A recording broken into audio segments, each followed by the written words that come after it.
அனைவருக்கும் வணக்கம்ங்க. எல்லோரும் நிம்மதியா தூங்குனீங்களா? மே 4ஆம் தேதி தாவேக்காவ பொறுத்தவரைக்கும் அவங்க ஆதரவாளர்கள்லாம் செம்ம ஹேப்பியா அந்த நைட்ட கழிச்சிருப்பாங்க. ஏன்னா வெற்றி அடைஞ்சிருக்காங்க.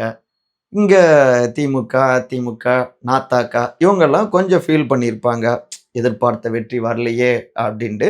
இப்படியாகத்தான் அவங்களுடைய மே 4 இரவு கழிஞ்சிருக்கும். இப்ப மே 5 புதிய நாள் தொடங்கிருச்சு. கொஞ்சம் அப்படியே ரிலாக்ஸா இருக்கலாம். நானுமே ரொம்ப நாள் ஆச்சு தேர்தல் வேலைகள், அப்புறம் இது ரிசல்ட்டு இப்படி பரபரப்பா இருந்துட்டுமே, புக் எடுத்து படிக்கலாமே அப்படின்னு இன்னைக்கு தொடங்குனேன். அ நான் ரொம்ப பெருசா மதிக்கக்கூடிய மாமேதை தோழர் காரல் மார்க்ஸ் அவருடைய புக்கு தான். இந்த நாள்ல ரொம்ப முக்கியங்க. மே 5ஆம் தேதி அவருடைய இனிய பிறந்த நாள். "மாற்றம் ஒன்றே மாறாதது" அப்படின்னு சொன்னவரு. அது மாரி தான் இன்னைக்கு தமிழ்நாட்டுடைய தேர்தல்லயும் பார்த்தோம்னா, மாற்றத்த கொடுத்திருக்காங்க வாக்காளர் பெருமக்கள். 2 திராவிட கட்சிகளும் வேண்டாம் அப்படின்னு சொல்லி, அதே நேரத்தில முழுமையா அவங்கள புறக்கணிக்கல. ஒரு கணிசமான தொகுதியில கொடுத்தாலும், கூடுதல் தொகுதிகள தாவேக்காவுக்கு குடுத்திருக்காங்க. இருந்தாலும் தனி மெஜாரிட்டி கிடைக்கல. இப்ப யார் ஆட்சி அமைக்க போறா? என்ன நடந்துட்டு இருக்கு? அதுக்கான முயற்சிகள் ஒரு பக்கம் தாவேக்கா எடுத்திருக்காங்க. புதுசா நெறைய பேர உள்ள கொண்டு வரலாம் அப்படின்னு யோசிச்சுட்டு இருக்காங்க. நிர்வாகத்துல எந்தெந்த அதிகாரிகள போடலாம் அப்படின்லாம் லிஸ்ட் எடுத்துட்டு இருக்காரு ஆதவ் அர்ஜுனா அப்படின்லாம் சொல்றாங்க. நிறைய விஷயங்கள் இருக்கு. இன்றைய இளங்கோவன் எக்ஸ்பிரஸ்ல நம்ம விரிவாக அலசுவோம். உங்கள் சகோ த இளங்கோவன். நிகழ்ச்சிக்கு போகலாம்.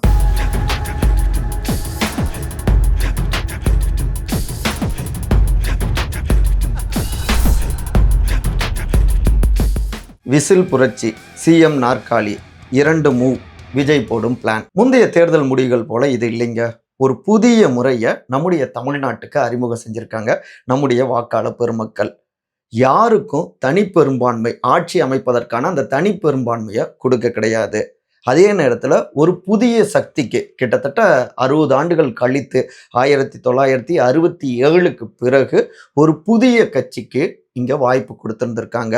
அதாவது தாவேக்கா 108 வெற்றி அடைஞ்சிருக்காங்க. நல்ல லீடிங்கு. ஆனாலும் அந்த 118 தனிப்பெரும்பான்மை கிடைக்கல. இருந்தாலும் அதிக தொகுதிகள வெற்றி அடைஞ்சிருக்கிறதால, ஆட்சி அமைப்பதற்கான அந்த முயற்சிகள்ல தீவிரமா ஈடுபட்டுட்டு இருக்காங்க தாவேக்காவினருங்க. திரு விஜய் அவரும் அந்த வெற்றி சான்றிதழ வாங்கிவிட்டு, அவங்களுடைய த தாய் தகப்பன பெற்றோர்கள பார்த்துட்டு, அவங்களுடைய ஆசீர்வாதம்லாம் வாங்கிட்டு, இப்ப பார்த்தோம்னா அவங்களுடைய கொள்கை தலைவர்கள், ஐம்பெரும் தலைவர்கள் அவங்களுக்கு மலர் தூவி அலுவலகத்துல மரியாதை செலுத்திட்டு, அடுத்த கட்டமா அவங்க ஆட்சி அமைப்பதற்கான அந்த நகர்வுல தீவிரப்படுத்திட்டு இருக்காங்க. வரக்கூடிய தகவல்கள் பார்த்தோம்னா, அவங்களுடைய வேட்பாளர்கள் வெற்றி அடைந்த வேட்பாளர்கள் அவங்கெல்லாம் அழைச்சு ஒரு பக்கம் ஆலோசனைகள் ஓடிக்கொண்டிருக்கு. இன்னொரு பக்கம் யாருடைய ஆதரவை பெறலாம் அப்படின்னும், இதுல நேற்றைக்கே நம்ம தொங்கு சட்டமன்றம் அப்படின்லாம் வரும் அப்படின்ட்டு நேற்று முழுக்க நம்ம பேசிய காணொளிகள்ல அதிக அளவுல பதிவு செஞ்சிருக்கோம். அதுல முக்கியமா காங்கிரஸுடைய ஆதரவு அதை தான் தீவிரமா பார்த்துட்டு இருக்காங்க. அதே நேரத்தில் கம்யூனிஸ்ட் கட்சிகளுடைய ஆதரவையும் எடுத்துக்கிட்டா நல்லா இருக்கும் அப்படின்னும் ஆலோசனைகள் ஓடிக்கிட்டு இருக்கு. எப்படின்னா, தந்தை பெரியார், பேரறிஞர் அண்ணா அப்படின்னு கொள்கை ரீதியாக அந்த திராவிட மாடல், திராவிடம், தமிழ் தேசியம் 2 கண்கள்லாம் சொன்னார் இல்லையா? ஸோ இந்த மண் சார்ந்த அந்த அரசியல், அதே நேரத்தில் ஒரு அது சமூக நீதி, முற்போக்கு அந்த முகம் வேணும் அப்படின்னும் தாவேக்கா விரும்புகிறாங்க. அது தமிழ்நாட்டில் நிரந்தர ஆட்சிக்கு, அதாவது இங்கே கட்சியை ஸ்ட்ராங் பண்ணுறதுக்கும் முதல் தேர்தல்லையே அவங்க அங்கீகாரத்தை பெற்று விட்டார்கள். ஆட்சி அமைப்பதற்கான அங்கீகாரமே கிடைக்குது இல்லையா? ஸோ அடுத்த நீண்ட காலத்துக்காகவும் இருக்கணும்னா ஒரு இடதுசாரி ஆதரவோடு, சமூக நீதி அரசியல் பேசுறவங்களுடைய ஆதரவோடு, விசிகாவினர், இன்னொரு பக்கம் இடதுசாரிகள், இப்படி இவங்களுடைய ஆதரவோடு ஆட்சி இருந்தா நல்லா இருக்கும் அப்படின்னு அதற்கான நகர்வுகள் தான் தீவிரமா முன்னெடுத்துட்டு இருக்காங்க. தகவல்கள்லாம் பார்த்தோம்னா கம்யூனிஸ்டுகளும் எதுவும் கேட்கல எங்ககிட்ட இது வரைக்கும் ஆதரவு, அப்படி கேட்டா பரிசீலிப்போம் அப்படின்னு அங்க டீம் கிட்ட பேசிட்டு இருக்கிறதாக தகவல்கள்லாம் வருது. அதே நேரத்தில் இந்திய கம்யூனிஸ்ட் கட்சியுடைய மாநில செயலாளர் தோழர் திரு வீரபாண்டியன் அவரு, நாங்க இன்னமும் இங்க மத சார்பற்ற முற்போக்கு கூட்டணி திமுக கூட்டணியில தான் நாங்க அங்கம் வைக்கிறோம் அப்படின்னு பேசியிருக்காரு. சிபிஎம் உடைய மாநில செயலாளர் தோழர் திரு பே சண்முகம் அவரும் கூட, நாங்கள் பாஜக, அதிமுக அந்த மதவாத கூட்டணி இங்க வரக்கூடாது அப்படின்னு நினைச்சோம். அதில் நாங்கள் அந்த இலக்குல வெற்றி அடைஞ்சிட்டோம் அப்படின்னு அவரும் கருத்துக்கள பதிவு செஞ்சிருக்காரு. இதுல முக்கியமா பார்த்தோம்னா, ஆளுநர் கையில தான் எல்லாமே இருக்குங்க. அவங்க இப்ப அதிக தொகுதிகள வென்ற தாவேகாவ நீங்க ஆட்சி அமைக்கலாம் அப்படின்னு அழைக்கலாம். அதுக்கப்புறம் நீங்க உங்களுடைய பெரும்பான்மைய நிரூபிங்க அப்படின்னு சொல்லலாம். இல்லைன்னா பல கட்சிகளுடைய தனிப்பெரும்பான்மைக்கான ஆதரவு கடிதங்கள பெற்று, அந்த கடிதங்கள அங்க குடுத்து, ஆட்சி அமைப்பதற்கான உரிமைய திரு விஜய் தாவேகா கோரலாம். அப்படி இல்லைன்னா, அந்த விருப்பம் தெரிவிக்கலாம். அடுத்து அதிக தொகுதிகள வென்ற கட்சிய அழைச்சு, நீங்க ஆட்சி அமைப்பதற்கான அந்த பெரும்பான்மைய நிரூபிக்கலாம் அப்படின்னு கேட்கலாம். ஆனா, இங்க தெளிவா திமுக அ அ முதலமைச்சர் திரு மு.க. ஸ்டாலின் இல்ல இப்ப சொல்லணும்னா, அவரு தன்னுடைய பதவியை ராஜினாமா பண்ணிட்டாரு. அதனால முன்னாள் முதலமைச்சர் திரு மு.க. ஸ்டாலின் அவருமே நாங்கள் சரியான வலிமையான எதிர்க்கட்சியாக செயல்படுவோம் அப்படின்னும் அவர் அறிவிச்சிருக்காரு. ஸோ அவங்க அதற்கான முயற்சிகள்ல எடுக்கல. அதிமுகவும் எடுக்கல. ஸோ விஜய் அவருடைய டீம் தான் தாவேக்கா தான். இப்ப அங்க என்ன நடந்துட்டு இருக்கு அப்படின்னா, எம்எல்ஏக்கள்கிட்டயும் அவங்க கேள்விகள கேட்டுட்டு இருக்காங்க. ஒவ்வொருத்தரும் ஒவ்வொரு கருத்துக்கள தெரிவிச்சுட்டு இருக்காங்க. இன்னொரு பக்கம் இப்போது இருந்தே அதிகாரத்துல யாரெல்லாம் கொண்டு வரலாம், ஐஏஎஸ் அதிகாரிகள் யார எந்த டிபார்ட்மெண்ட்டுக்கு போடலாம் அப்படிங்கிற அந்த லிஸ்ட்டையும் தனியா எடுக்க தொடங்கிட்டாங்க. முழுக்க முழுக்க திரு ஆதவ் அர்ஜுனா அவர் தான் இந்த எல்லா விஷயங்களையும் பார்த்துட்டு இருக்காரு. யார் யாரெல்லாம் லிஸ்ட்ல இருக்காங்க, சீனியர் அதிகாரிகள், முக்கியமானவர்கள் யார் யாரு, யாரை எந்த துறைக்கு நியமிக்கலாம், இப்படி ஃபுல்லா இரவு முழுக்கவே இன்னொரு பக்கம் இந்த வேலைகளும் ஓடிக்கொண்டிருந்தது. இந்த ஆட்சி நிர்வாகம் புதுசா இருக்கணும், புது மாதிரியா சிறப்பா இருக்கணும் அப்படிங்கிறதுல ரொம்ப கவனத்தோடு இருக்காங்க. ஏன்னா குறைஞ்ச எம்எல்ஏக்களோடு தான் இப்ப ஆட்சி பொறுப்புக்கும் வரப்போறாங்க.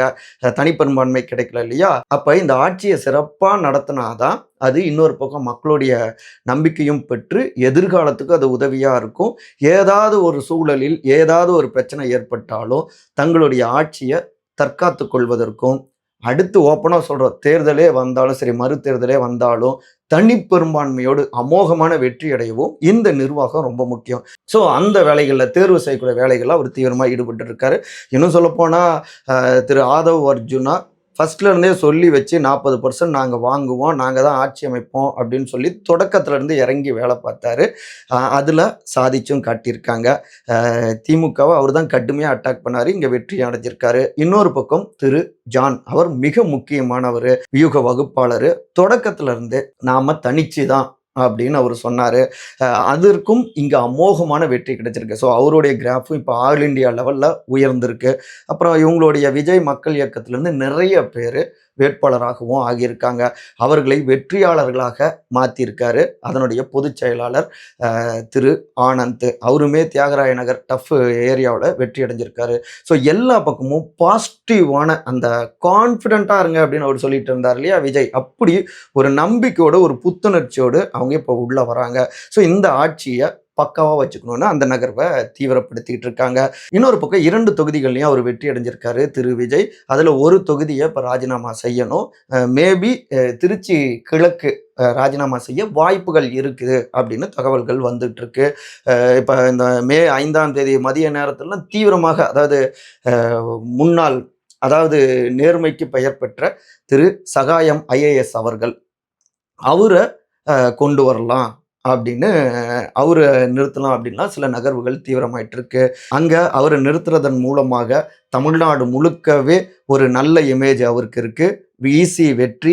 அது மட்டும் இல்லை, நேர்மையாளர் அப்படிங்கிற அந்த இமேஜ், லஞ்சம் தவிர்த்து நெஞ்சம் நிமிர்த்து அப்படின்னு அவர் சொல்லிட்டு இருந்தார் இல்லையா, இது எல்லாமே தாவேக்காவுக்கும் பாசிட்டிவாக இருக்கும் அப்படின்னு அவங்க போடுற கணக்குகள்.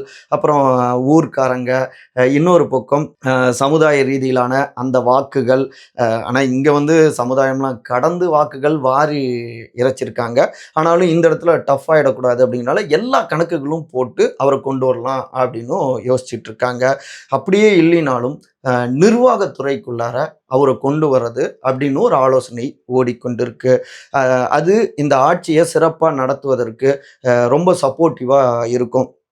எனக்கெல்லாம் நினைவில் இருக்குங்க, நாமக்கல்ல அவர் முதல் முறையாக கலெக்டராக வரப்ப, அப்போ ஒர்க் பண்ணப்ப ஒரு இடத்துல பார்த்த ஞாபகம். 2 பேரும் ஒரு பிரிவில் வந்து ஒரே மதிப்பெண் பெற்று இருக்காங்க. ஒரு உதாரணத்துக்கு மிகவும் பிற்படுத்தப்பட்ட ஒரு பிரிவுன்னா, ஒரே மதிப்பெண் எல்லா இதுலயும் எல்லாமே ஈக்குவலா வராங்க. ஆனா ஒருத்தருக்கு தான் போஸ்டிங் குடுக்கணும் அப்படிங்கிறப்ப, அ ஒருத்தங்களுக்கு குடுக்குறாரு அவரு. டிக் அடிக்கிறாரு, ஒப்புதல். என்ன காரணம் அப்படின்னு பார்த்தோம்னா, அந்த 2 பேர்ல ஒருத்தங்க தமிழில் கையெழுத்து போட்டிருக்காங்க. அதனாலேயே அந்த வாய்ப்ப குடுத்தாரு. இப்படி சில பாசிட்டிவான நெறைய விஷயங்கள் இருக்கு. தனியாவே சொல்லலாம். ஸோ இப்போதைக்கு இந்த தகவல்கள் வட்டம் அடிச்சிட்டு இருக்குங்க. இன்னொரு பக்கம் தொல் திருமாவளவன் அவருமே நான் தேர்தலுக்கு முன்னாடி இருந்து சொல்லிட்டு இருந்தேன். கூட்டணி ஆட்சி அப்படிங்கிறத நான் முன்மொழிஞ்சோம். விசிக அந்த அந்த கருத்தியல எல்லா பக்கமும் கொண்டு போனோம். அது இன்னைக்கு உறுதிப்படுத்தியிருக்காங்க பொதுமக்கள். ஏன்னா தனிப்பெரும்பான்மை யாருக்கும் கொடுக்கல. இது ஒரு வகையில நல்ல விஷயம் அப்படின்னும் சொல்லியிருக்காங்க. நம்மை பொறுத்த வரைக்கும் கூடங்க ஜனநாயகத்துல இது ஒரு அற்புதமான ஒரு தருணம்ங்க. ஏன்னா யாருக்கும் அப்படியே அள்ளி கொடுக்காம நீங்க ஆட்சி அமைக்கிறதுக்கு கொஞ்சம் எம்எல்ஏக்கள குடுத்துருக்காங்க. சரியா வேலை பார்க்கலன்னா, குட்டு வைக்கிறதுக்குன்னே 2 வலிமையான கட்சிகள்.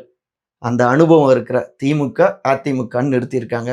ஸோ அந்த 2 பேரும் அப்படியே கண்குத்தி பாம்பாக கவனிச்சுக்கிட்டே இருக்க, புதுசா வந்தவங்களும் சரியா செயல்படுவாங்க அப்படிங்கிற ஒரு நம்பிக்கையும் மக்களுக்கு ஏற்பட்டிருக்கும். நெறைய இருக்கு. டிராவல் இருக்கு. பாப்போம். ரொம்ப நேரம் பேசியிருக்கேன். இன்னொரு ஒரு காணொளியும் பதிவு செய்யணும். உங்களுடைய கருத்துக்களையும் பதிவு செய்யுங்க. தொடர்ந்து எனக்கு ஆதரவு குடுத்துட்டு இருக்கீங்க. மனமார்ந்த நன்றிகள். அன்பால் ஒருங்கிணைந்திருப்போம். நன்றி. வணக்கம்.